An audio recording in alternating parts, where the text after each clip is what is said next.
Susie Towes was 18 years old when she ventured out of her little English village of Beverley south to London, a distance of more than 200 miles. I remember packing a little case.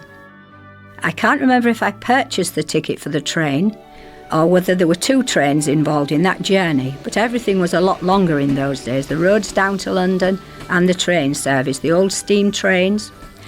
But I do remember when I was heading down there that it was a bit of a long day. And as I remember the train pulling in to the King's Cross station in London. It was very large. I'd not been to a big city like this before, and especially London. I'd never travelled alone. But as the train chugged in and the horns tooted and the steam poured out of the engine, the porter was soon there to open all the doors, and then everyone was allowed to dismantle from the train. I noticed that there were large crowds of people on the platform, and I was amazed at seeing so many people.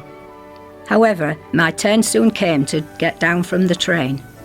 I wondered how they would be able to find me in all this crowd of people, so I started to walk towards the barrier of the exit of the station to see if I could meet with anyone. Holding my case up, I had attached beforehand a large sheet of paper with the letters LDS, so that anyone who saw me would know I was Latter-day Saint and I would be with the right company when I did get claimed. Sure enough, two very mature elderly gentlemen came up smiling, and the first thing I noticed was the American accent and knew that this was the safe person to be with. Susie had joined the church 2 years before and was now coming to London for an interview to serve a mission in the offices of the Building Mission. The Building Mission program used missionaries, many of whom were recent converts like Susie, to help construct chapels and other church buildings in response to the explosion of members in the United Kingdom during the 1960s.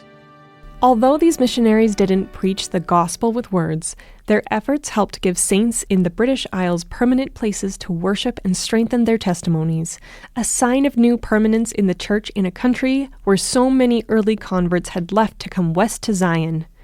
Such programs were running in many other countries as the church sought to provide better facilities for its members.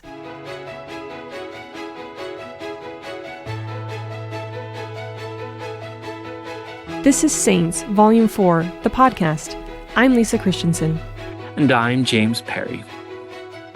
Building missionaries in the British Isles. Church membership was booming in the British Isles during the 1960s, especially among young people who flocked to activities in the Mutual Improvement Association, or MIA, the precursor to today's young men and young women programs.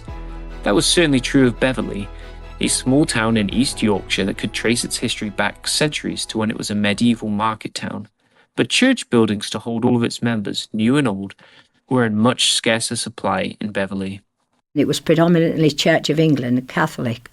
So a lot of people were reluctant to let you use the halls, but we did end up in a school, I remember once, that I had attended, and they had plenty of classrooms when we did get a Sunday school going. And there were often maybe hotels. I remember a room, the top of a hotel, and we still had to clear everything from the events that had been there before and put out the seating for meetings. So, and then they started the sacrament meeting, so they needed maybe two venues. They weren't always in the same place every meeting. It would be announced the week before, and there was always some youth. It was mainly youth then, I must stress. We never had much priesthood, in fact, hardly one at all. And they would pass the message on, are you coming to sacrament this week? It's at so-and-so, which usually lasted a while once they booked it, because the members at sacrament were a lot quieter than the MIA people. So that was how the messages got round, really. And people were in contact with the elders then. They would have weekly firesides where they popped the American popcorn in a frying pan. And I remember that quite vividly, attending the firesides where they would then at the end give a lesson. Church leaders saw the need to build chapels to give members and missionaries a permanent place to worship, and also to show the permanence of the church in England, which had been reduced to scattered congregations during the 19th century when new converts everywhere were urged to gather and strengthen the church in the western United States. But some places were reluctant to give space to this religion, which many viewed as American and cultish. In Beverly, even after the church bought land to build a chapel on, the local government was reluctant to issue the necessary permits, and nearby sellers of wood and other construction supplies declined to sell to church members. Elder Bill Stribel, a volunteer church building supervisor, worked hard to reassure residents in Beverly of the church's sincerity in seeking a place to worship, and his efforts paid off. Jeffrey Dunning, another young member from that time, remembers working with Elder Stribel. He was a convert to the church, and not too many years previous to his being sent to build our church in England. He understood how a local community could feel, him being not a member of the church for so long. So he was just a nice guy, not pushy, Canadian, and he was able to very humbly and quietly foster very good relationships with many, many people in the town, with the suppliers, and eventually with the public that used to drop in occasionally and see what was going on. I was just a new convert, so he kind of took me under his wing. His family took me under his wing and used to have me over for meals and just watch over me and give me counsel. Before Jeff joined the Church of Jesus Christ of Latter-day Saints, he was one of those members of the public who would drop in to see what was going on. A group of building missionaries had been sent to work on the building, and members brought their spades, hammers, and saws to help. Every day of the week but Sunday, the chapel would progress a little more, and the Beverly townspeople, including Jeff, noticed. I was making my daily journey from Beverly to our family farm at a nearby village called Lund. On one particular day, I noticed that some hedgerow had been pulled out of a field, and a large sign had been erected in its place, which read, "The Church of Jesus Christ of Latter-day Saints." I was driving past with my father, and I remember saying to him, "What on earth do we need another church in Beverly for? There is hardly anyone attending the ones we have." Just 6 weeks later, he began dating a young woman who was a member, and because of his connection with her, he began learning of the church. This new girlfriend was also a friend of Susie's, and both the girls were on the fellowshipping committees of the branch. Although Jeff's romance didn't last, his interest in the church did. Jeff went to the house of an elderly member, Emma Harper, to meet with missionaries and learn about the gospel. 6 weeks after that, he was baptized in a nearby river. Later, he, too, was placed on the fellowshipping committee, of which Susie was a part.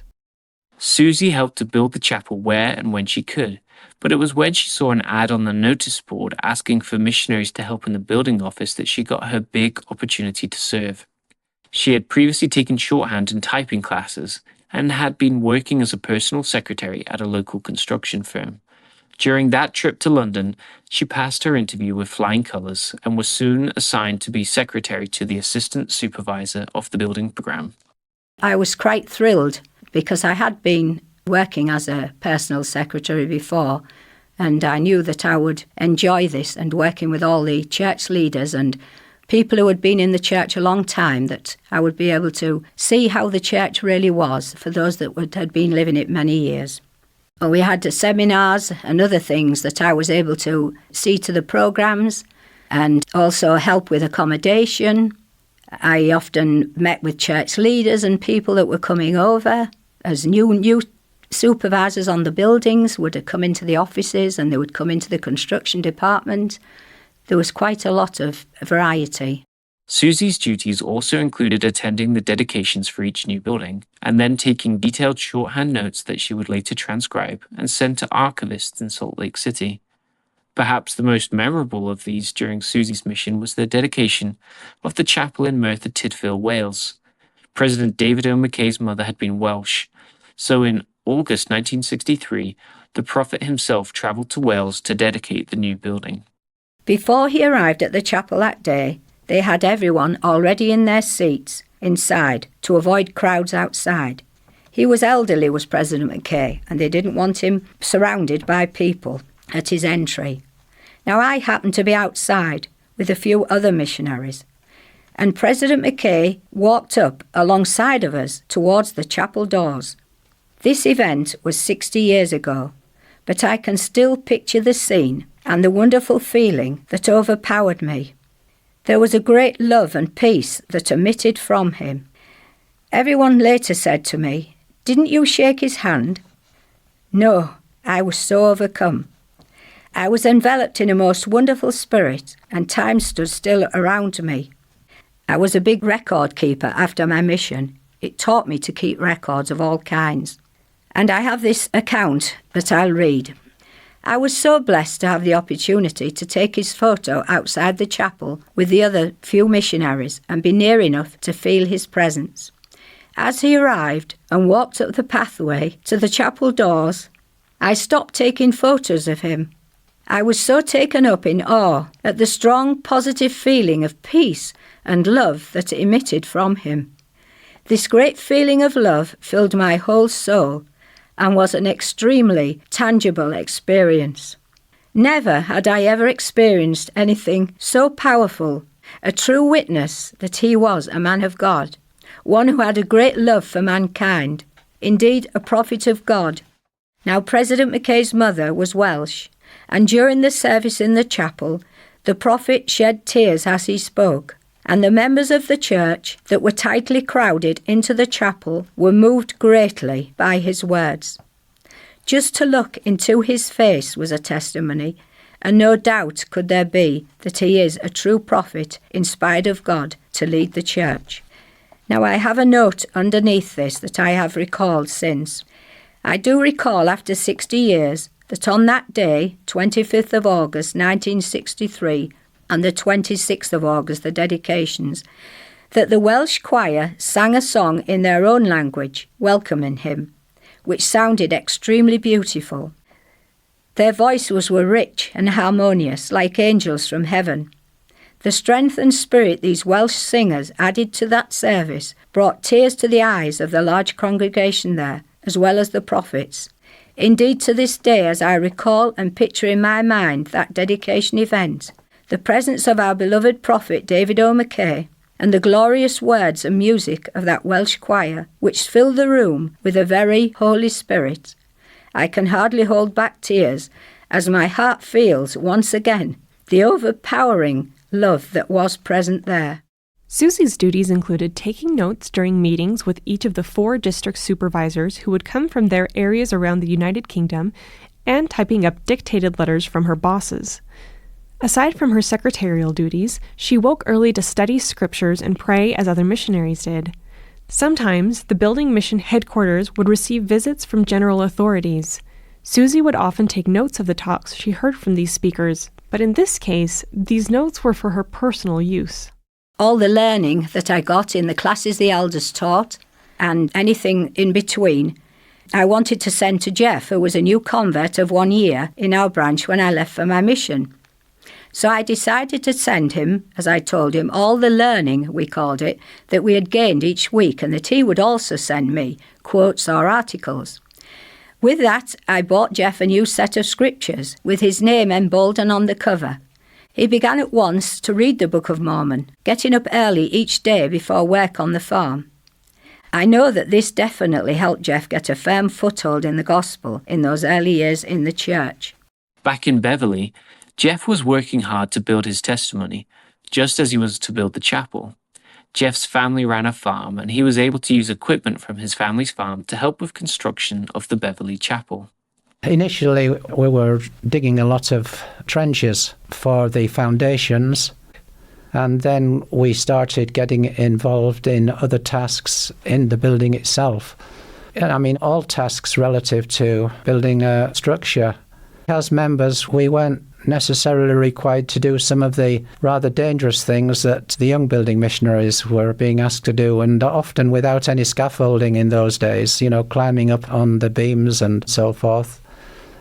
I was able to bring my farm tractor and help with backfilling the foundations. Later on, it was my farm tractor that was used to level the ground in preparation for the lawns.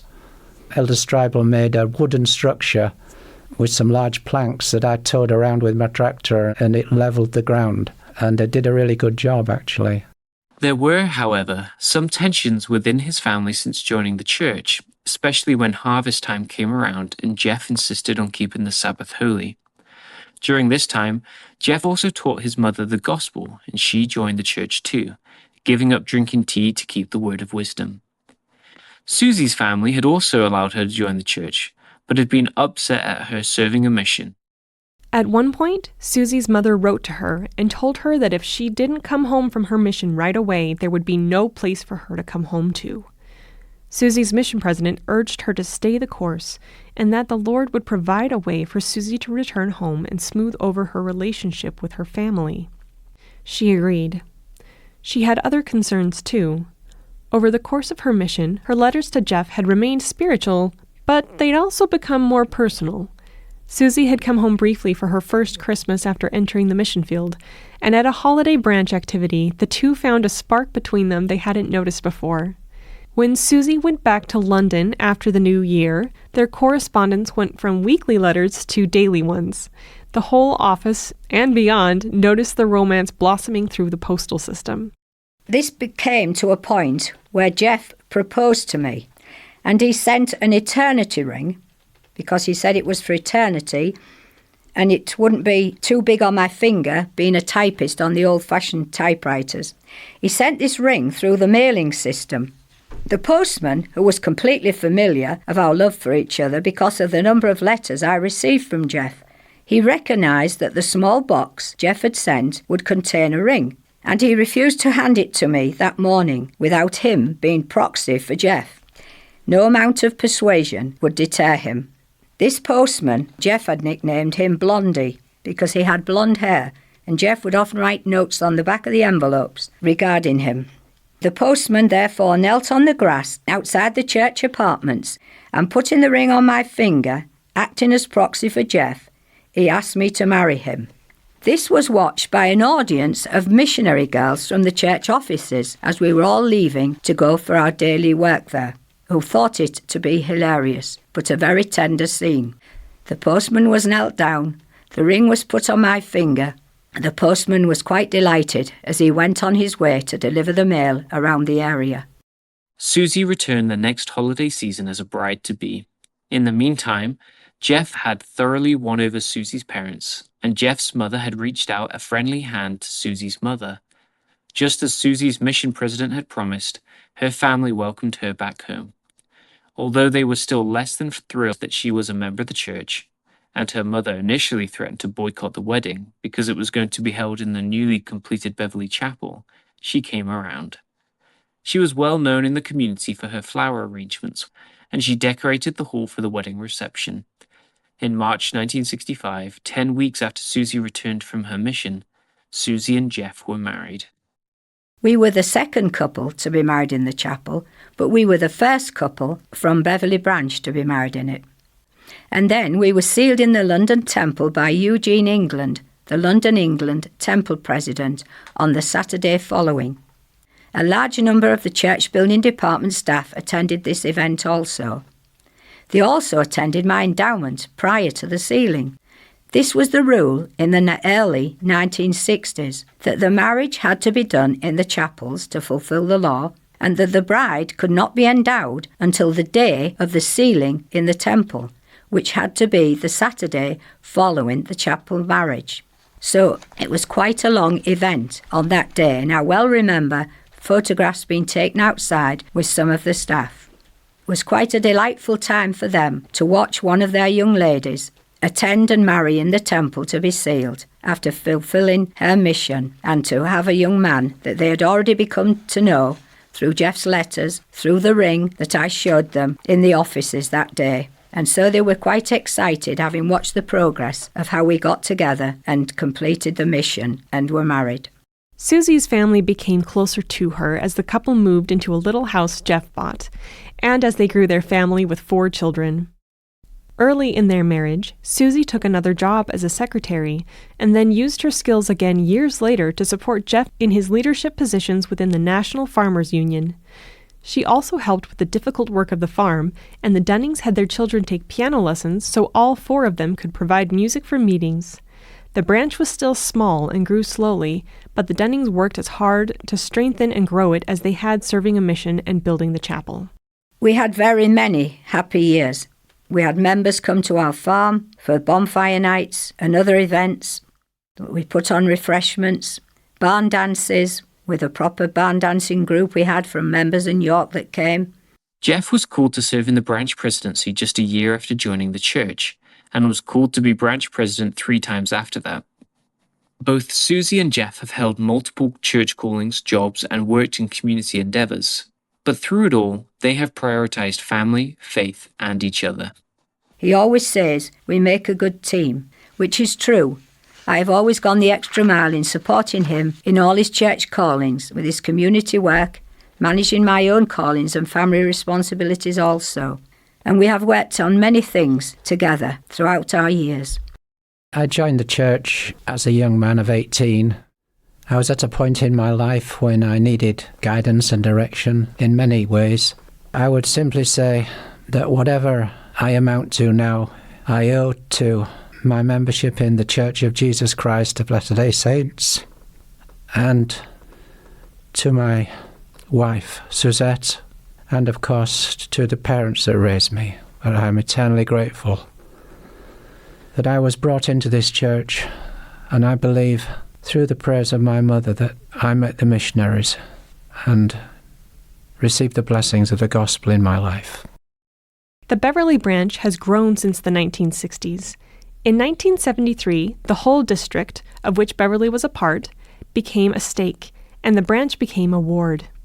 Susie and Jeff have seen their congregation grow, and the people around them grow too. It's been 60 years since they were anxiously engaged in their respective efforts to build the kingdom of heaven more literally than the phrase is typically used. But their memories of those days and the lessons they learned remain sharp. It was just such a special time. It was a wonderful time to be part of the church. It was so exciting, and it was so unifying because we had a common purpose. You know, like they say, a wartime brings people together. Well, this was our common purpose, to get this church constructed. And it created unity. It helped young converts find a place in the church. And it's just a wonderful time. It was a wonderful program. Can't speak too highly of it.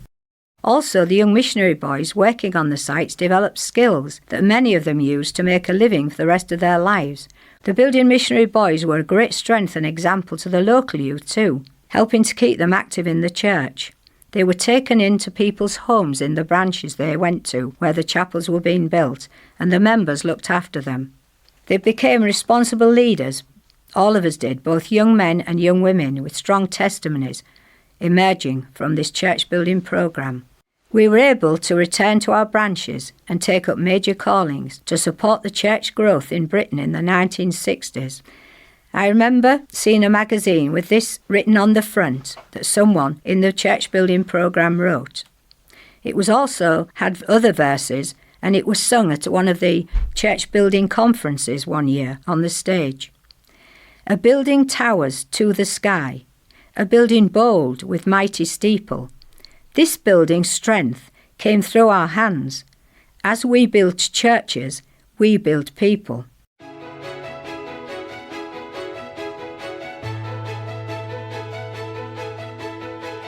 Thank you for listening to this episode of Saints Volume 4. We hope you come away with new insights, perspectives, and appreciation for the history of the church. If you'd like to share those thoughts, we'd love to hear from you at saintspodcast@churchofjesuschrist.org.